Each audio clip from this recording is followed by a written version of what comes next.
Hello everyone, ভাবলাম আজকে একটা স্ন্যাক্স বানিয়ে ফেলি। তো ভাবলাম দই বড়া বানাবো। এটা আমার one of the favourite snacks.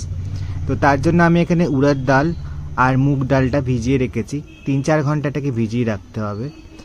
এরপর আমি উড়দ ডালটা আর মুগ ডালটাকে গ্রাইন্ডারে পেস্ট করে নিয়েছি। বাট পেস্টটা একদম খুব মিহি পেস্ট হবে না, একটু সুজির মতো হবে, মানে একটু দানা দানা থাকবে। আর লাগছে আমার আদা কুচি আর লঙ্কা কুচি। নর্মালি উড়দ ডাল দিয়ে দই বড়া হয়, বাট এখানে আমি মুগ ডালটা দিচ্ছি বিকজ এটা দিলে টেস্টটা আরও ইনহ্যান্স হবে, টেস্টটা খুব ভালো হবে।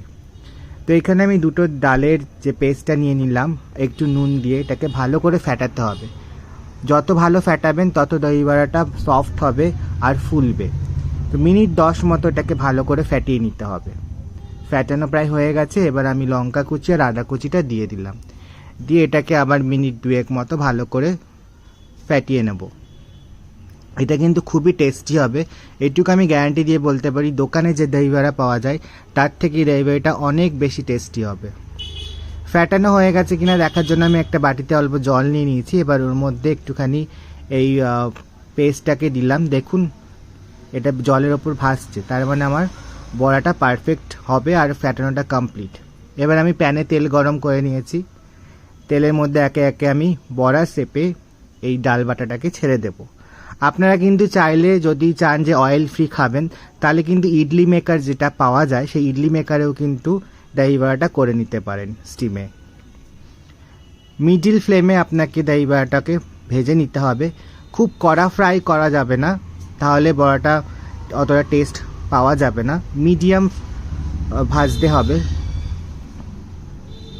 বড়াগুলো দেখুন তেলেতেও কি সুন্দর ভাজছে আমার। তো ফ্যাটানোটা একদম পারফেক্ট হয়েছিল। দেখুন দই বড়া আমার ভাজা হয়ে গেছে। তো বড়া রেডি। এইবারে আমি এদিকে একটা দইয়ের মিশ্রণ তৈরি করে নেব। টক দই নিয়ে নিয়েছি। টক দইটার সাথে আমি একটু ব্ল্যাক সল্ট দিয়ে দিলাম, মানে বিট নুন। আর এখানে আমি একটু চিনি দিয়ে দেব, 1 টিস্পুন মতো আমি চিনি দিলাম। দিয়ে দইটাকে আমি ভালো করে ফ্যাটিয়ে নেব। এটা কিন্তু আপনারা নিজেরা অবশ্যই ট্রাই করবেন, করে আমায় জানাবেন আপনাদের কেমন লাগলো। এবার আরেকটা বাটিতে আমি জল নিয়ে নিয়েছি। জলে একটুখানি আমি পিঞ্চ অফ হিং দিয়ে দিলাম, যাতে ভালো সেন্ট আসে আর টেস্ট হয়। এবার জলে একে একে আমি সব বড়াগুলো ছেড়ে দেব। মিনিট 2-3 বড়াটাকে এর মধ্যে ভিজিয়ে রাখবো, তাহলে বড়ার যে স্পঞ্জিনেসটা, সেই স্পঞ্জের মতো বড়াটা একদম তুলতুলে নরম হয়ে যাবে। আপনারা চাইলে আপনাদের পরিমাণ মতো বড়া জলে ভেজাবেন। আপনারা যদি চান স্টক করে খাবেন, তাহলে যে কটা বড়া খাবেন সে কটা বড়াই জলে ভেজাবেন। বাকিটা কিন্তু আপনারা ফ্রিজ করে রাখতে পারেন 3-4 দিন মতো। বড়াগুলো প্রায় 2-3 মিনিট ভিজিয়ে রাখলাম। দেখুন বড়াগুলো একটু আগের থেকে সাইজও বড় হয়ে গেছে আর এখন কিরকম স্পঞ্জি হয়েছে। এবার আমি এটাকে একটা একটা করে বড়া এরকম চিপে চিপে তুলে নেব।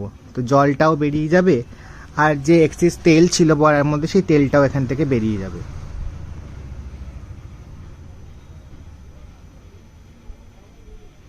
এরপর আমি যে দইটা বা ফ্যাটিয়ে রেখে দিয়েছিলাম এর উপরে দইটা দিয়ে দেব, টক দইয়ের যে মিশ্রণটা।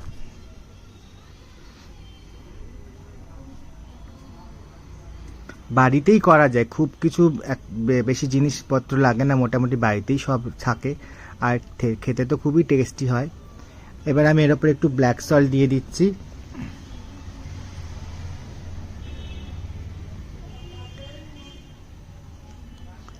এবার দিলাম চাট মশলা।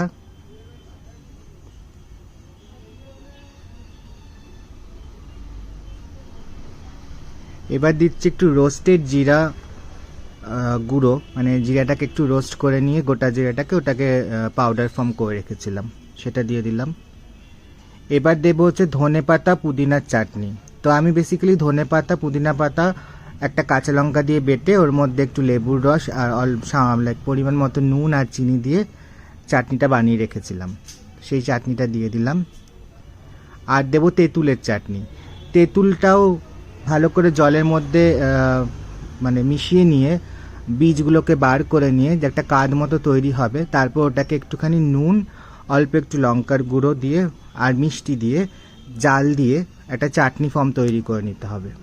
তো সেই চাটনিটা দিয়ে দিলাম, দেখতে দেখুন কি সুন্দর লাগছে। এরপর আমি এর ওপরে একটু ঝুরি ভাজা দিয়ে দিলাম টেস্টের জন্য। তো দই বড়া রেডি, ভেরি ইজি রেসিপি। আপনারা বাড়িতে বানাবেন, বানিয়ে খাবেন, আমায় জানাবেন কেমন লাগলো।